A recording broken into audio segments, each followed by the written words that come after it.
Xin chào các bạn, chúng ta lại gặp nhau trong những dòng tâm sự giữa cuộc sống. Hôm nay tôi muốn kể cho các bạn nghe một câu chuyện. Không phải là một hành trình phiêu lưu kỳ thú, mà là hành trình đi tìm câu trả lời cho một cảm xúc quen thuộc nhưng khó gọi tên, cô đơn. Câu chuyện này không có nhân vật phi thường, không có những cảnh tượng hoa mỹ, mà chỉ là từng khung cảnh đời thường, từng nhịp thở của cuộc sống. Đó là tiếng mưa rơi bên khung cửa sổ, góc phố quen thuộc, phân tách cà phê trong đêm và ánh đèn vàng hắt lên căn phòng nhỏ.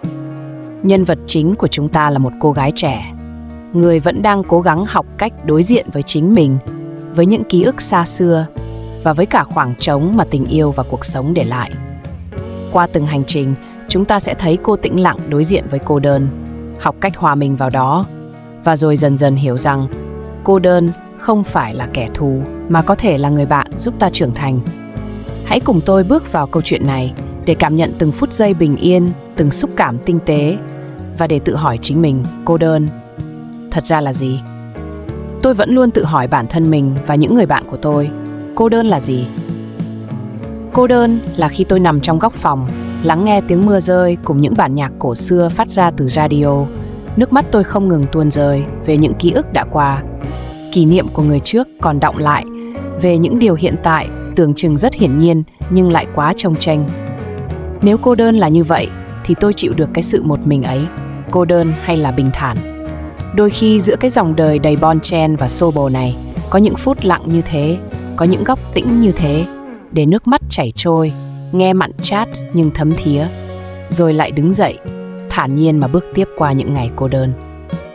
Cô đơn là khi tôi rời khỏi vòng tay người mình yêu, lang thang vô định, góc phố này, con phố kia, nơi những kỷ niệm không dành riêng cho một ai, nơi thành phố của tôi, lắng nghe tiếng xe cộ thúc giục nhau, nhìn ngắm cái cảnh thư thả nơi một góc công viên, nhâm nhi một tách cà phê thơm nồng. Chẳng phải cô đơn là vậy. Khi ở giữa những người thân quen vẫn cảm thấy lạc lõng, nằm trong vòng tay ấm áp vẫn thấy chút cô quạnh. Cô đơn hay không là từ lòng mình. Chẳng thể hạnh phúc nếu trái tim không mở cửa, vòng tay không dang rộng đón lấy yêu thương.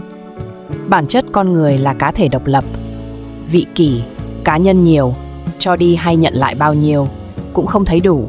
Người ta cứ tự khiến bản thân mình cô đơn hụt hẫng vậy thôi. Cô đơn là khi kết thúc một ngày vất vả, về nhà đối diện với bản thân trong căn hộ tiện nghi, một mình, người ta sợ cảm giác về nhà, nấu cho mình ăn, hát cho mình nghe, không có ai vỗ về hay đợi để chăm sóc. Nhưng cô đơn như vậy, tôi lại thấy tự do, tự tại. Người ta lao ra khỏi nhà, vào những pub, bar, cà phê để chuyện trò, ngẫu hứng cho tới khi mệt nhoài về nhà. Tôi vùi mình trong những cuốn sách, những bản tình ca, một vài ly rượu vang và nghĩ về người tôi yêu, điều tôi hạnh phúc. Cô đơn như vậy kể cũng thú vị.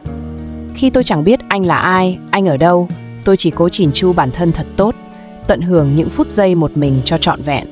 Trước khi anh đến, xáo trộn và đẩy vào đó những bi kịch và hài kịch của tình yêu. Nếu được chọn, tôi sẽ chọn cách cô đơn thật tốt giữa cuộc sống nhộn nhịp này. Nhưng cô đơn cũng là khi có một người thật sự quan trọng bắt đầu bước vào cuộc sống của bạn.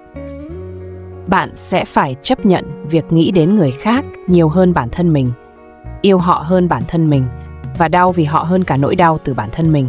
Hào hứng rồi hụt hẫng, yêu rồi hận, thương rồi hờn dỗi. Tất cả những cảm xúc xoay quanh con người ấy đều khiến bản thân bạn sợ họ rời đi hơn bao giờ hết. Bạn sợ cô đơn hơn bất cứ điều gì mà tình yêu mang lại. Thậm chí, ngay cả những cảm xúc mãnh liệt nhất của tình yêu cập bến thì trên hết vẫn là nỗi âu lo mất mát, chia ly. Tình yêu là điều khó cưỡng, mâu thuẫn và mệt mỏi. Nhưng nếu vượt qua tất cả, của những hoài nghi và giận hờn, đó là thứ tình cảm thiêng liêng và đáng trân trọng nhất. Có lẽ khi yêu nên học cách để cho nỗi cô đơn tồn tại. Chẳng phải một chút cô đơn sẽ khiến bản thân thêm trân trọng đối phương, cũng như một chút ghen khiến tình yêu thêm thi vị. Nhưng một chút thôi, vì quá đi, bạn sẽ tự khép bản thân mình vào vỏ ốc của sự cô độc. Dù là tình yêu chân thành, thiên trường địa cửu, cũng chẳng thể cứu vãn được tình yêu của bạn. Hãy cô đơn thông minh. Cô đơn không phải là khi tôi chỉ có một mình, là khi có ai đó rời bỏ tôi mà đi, mà là khi tôi luôn thấy mình một mình trong mọi mối quan hệ. Như vậy đó, cô đơn hay không là do bạn chọn. Cũng như hạnh phúc, nếu bạn chọn cô đơn để cho nó gặm nhấm bản thân, làm tâm hồn mòn mỏi, thì hãy chấp nhận nó.